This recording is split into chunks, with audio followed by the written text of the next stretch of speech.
Hola a todos, bienvenidos. Seguiremos con un pequeño spoiler de la serie Jill Clerber.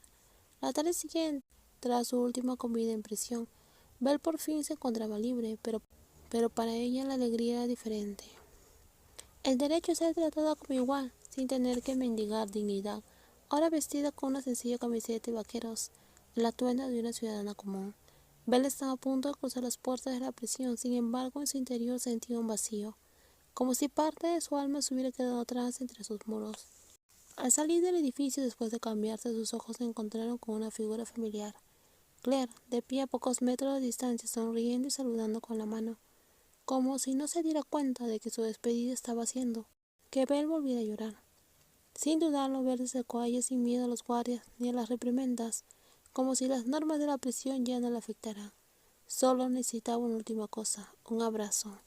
Un abrazo que durara lo suficiente para llevar en su mente el recuerdo del calor de Claire durante los días que estuvieron separadas. Pueden irse. El guardia les dio un momento para despedirse, algo inusual ya que la mayoría de las prisioneras al ser liberadas corren directamente hacia sus familiares que las esperan. Mientras seguía al guardia más allá de los muros de la prisión, Belle sintió algo diferente al primer día que entró. Fue como si le hubieran quitado una montaña de encima. El mundo exterior quizás no hubiera cambiado mucho en esos pocos meses, pero ella sí. Había tropezado, caído y se había levantado, a veces con Claire sosteniéndola, y otras sola, pero al final había sobrevivido. Me ayudaste a sanar mis heridas y dejaste un amor en mi corazón que nunca sabré cómo devolver.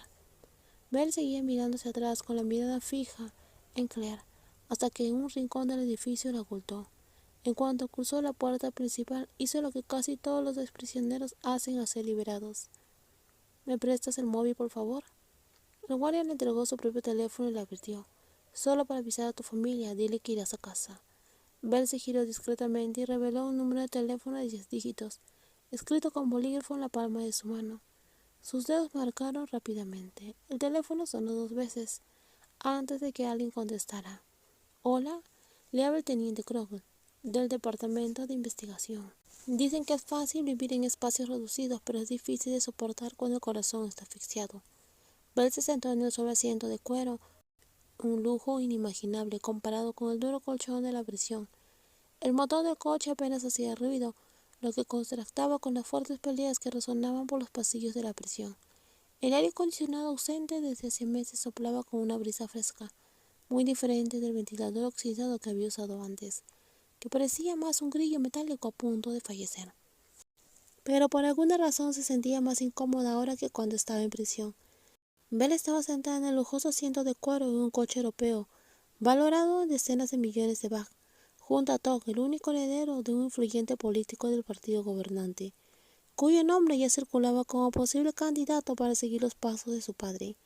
Con su aspecto joven y encantador, su personalidad cautivadora y su aire de príncipe de la política era la sensación del momento, adorado por las masas. Doug, emocionado, con los dedos sobrevolantes. Después de todo, él era quien había organizado los contactos para acelerar la operación de Belle y utilizar la influencia de su padre para presionar a la fiscalía.